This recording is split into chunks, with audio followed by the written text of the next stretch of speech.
श्री अजय शर्मा जी, आदरणीय अमित शर्मा जी, आदरणीय श्री जगदीश लाल बाबा जी, आदरणीय श्री राजकुमार शर्मा जी, आदरणीय श्री श्रवण कुमार शाह जी और श्री प्रेस क्लब के अध्यक्ष हैं और अश्विनी अग्रवाल जी। सबसे पहले मैं आप सबका आभार व्यक्त करना चाहूंगी और धन्यवाद करना चाहूंगी कि आपने मुझे इस समारोह के लिए मदद करवाया। आप सबने नारद जी के बारे में सुना, आप लोगों को बताया गया कि वो पत्रकारिता के शायद हमारे पहले उदाहरण रहे।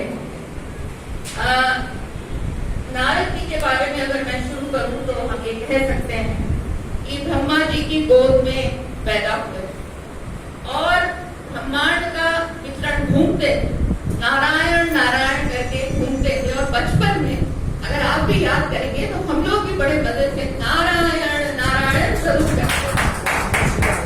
उस वक्त मेरी समझ थी और ये लगता था कि इधर की बात उधर होगी और उधर की बात इधर होगी। लेकिन अब जब पढ़ने लगे, इन चीजों को समझने लगे और खासकर जब आपने मुझे इस जयंती के लिए बुलाया और जब मैंने पढ़ना शुरू किया तो समझ में आया कि वो पत्रकार वो देवताओं की सूचनाओं को इधर से उधर करते, जो समाचार थे उनका संचालन इधर से उधर देते थे, लोगों को बताते थे कि क्या समस्या चीजें हैं, क्या सूचना है, क्या चीज देवता इधर से उधर बताना चाहते थे। क्या थे? ज्ञानी थे, दार्शनिक थे, वेदों को जानते थे, पुराणों को जानते थे। तो ये नारद मुनि को हम इसलिए बिल्कुल कह सकते हैं कि शायद वो पहले उदाहरण, पत्रकार होने का पहला उदाहरण हमारे सामने हो रहे हैं। नारद जी के बारे में आपने बहुत सुन लिया, बहुत कुछ आप लोगों को बताया गया है, तो मैं उस पर ना जाते हुए मैं सीधे मीडिया पे आना है।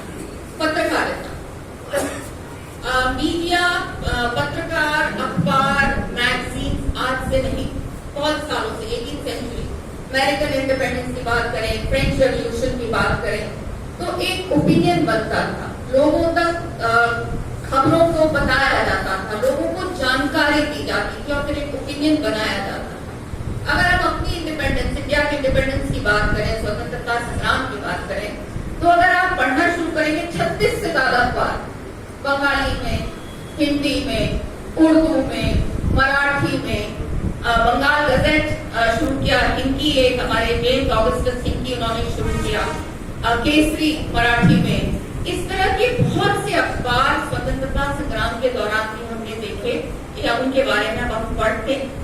तो इन अखबारों का क्या कार्य था, क्या करने की कोशिश थी? एक नया विचार, एक छोटा सा बीज लोगों के दिमाग में डालने का प्रयास।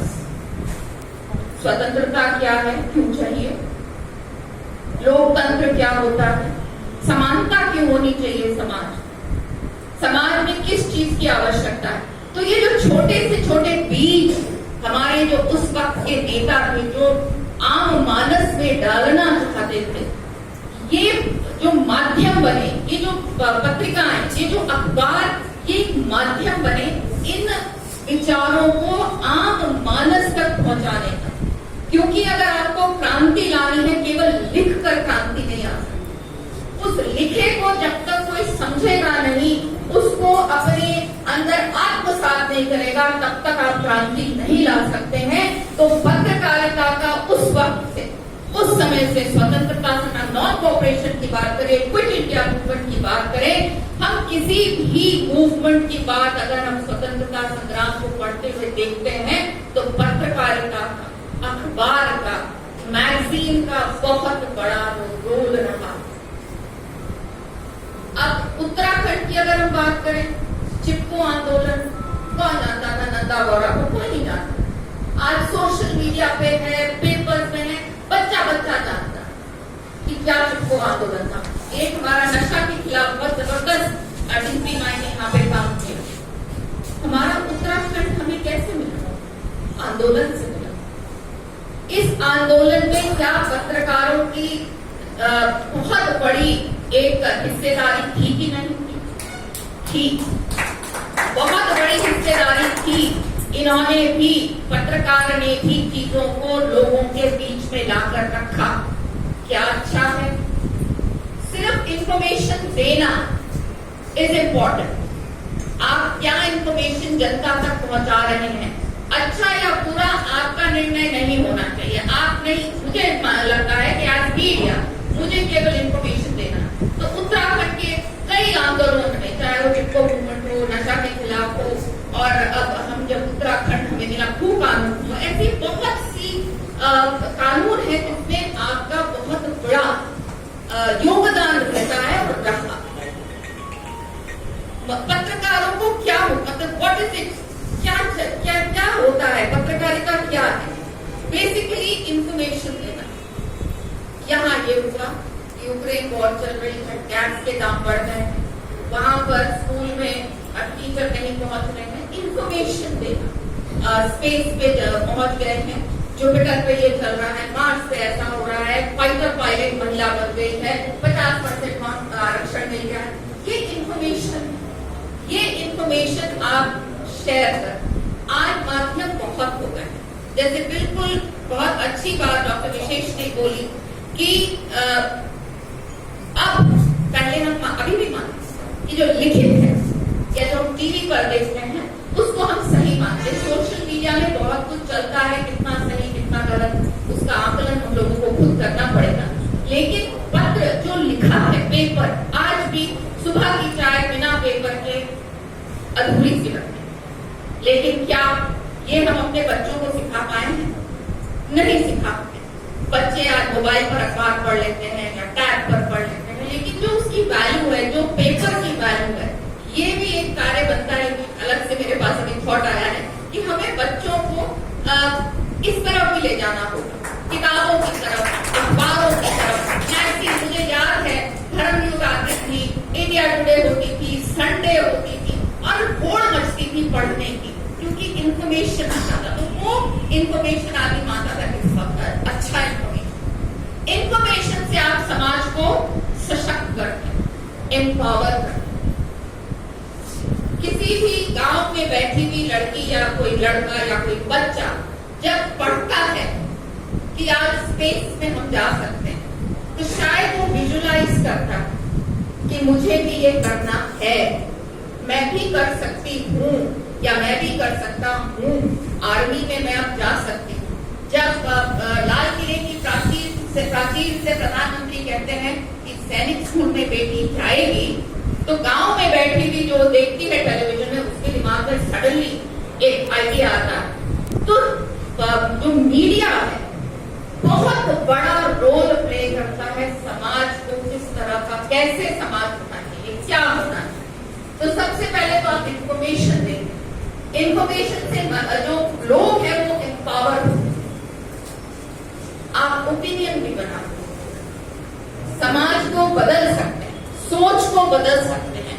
पिछले अगर कुछ सालों की हम घटनाओं को लें तो पत्रकारिता के वजह से अन्ना हजारे को कौन जानता था? हम तो नहीं जानते, लेकिन मीडिया ने, पेपर में आया, मीडिया में आया, लोगों ने पढ़ना शुरू किया, उनके साथ लोगों ने कनेक्ट करना शुरू किया, उनके विचार के साथ कनेक्ट करना शुरू किया। अगर केवल अन्ना रामलीला मैदान में खड़े होकर बोलते, कौन सुन रहा, कौन जान रहा, कौन समझ रहा? लेकिन जब आप लोगों ने, जब पत्रकार ने उस चीज को उठाया, तो एक नई सोच, एक नया विचार लोगों के दिमाग में जन्मा और लोग उसके साथ जुड़े।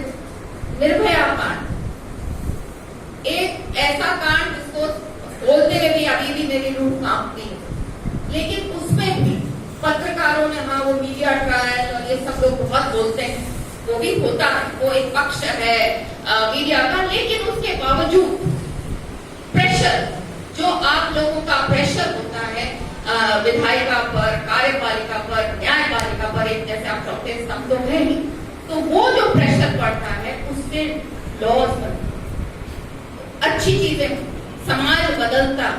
तो बहुत से ऐसे इश्यूज हम ले सकते हैं या बात कर सकते हैं जिसमें आपकी बहुत बड़ी भागीदारी होगी। आप चौथा स्तंभ हैं, समाज कैसे हो, समाज आगे कैसे चलना चाहिए, समाज किस तरह का होना चाहिए।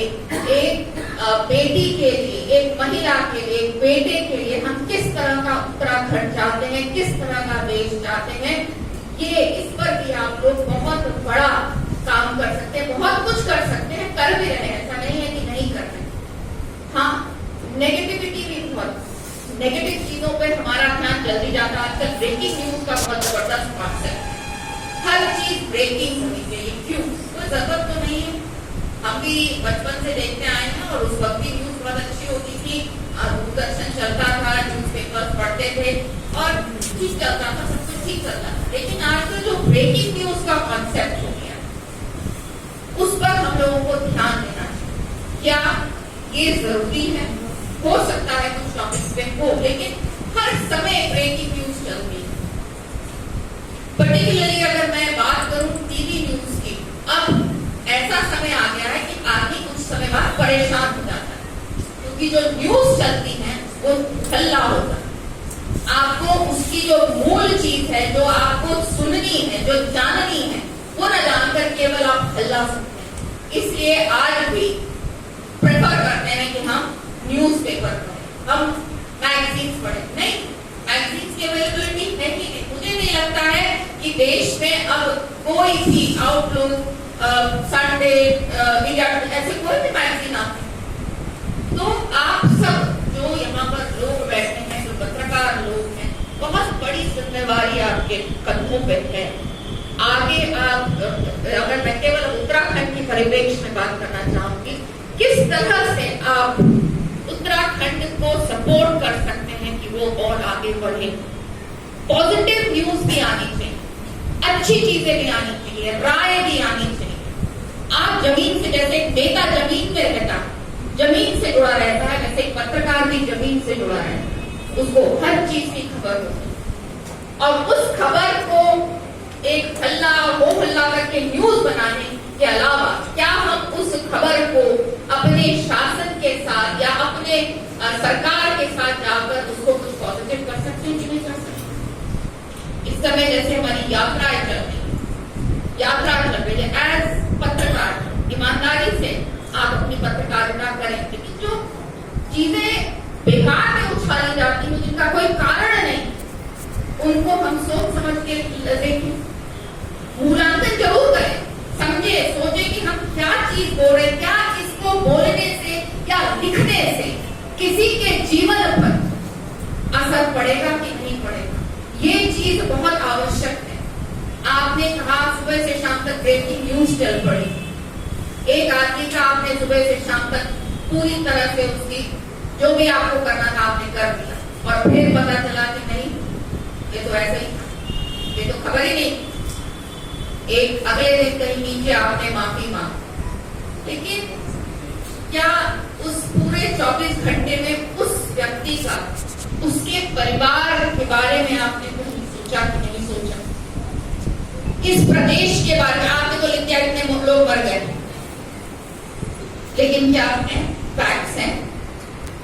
यात्रा पे असर होगा कि नहीं होगा? किस तरह से असर होगा? आपने तो चला दी ब्रेकिंग न्यूज और वो भी गए, सबने सुन लिया, पूरा हाहाकार मच गया, पर क्या जरूरत थी उस हाहाकार?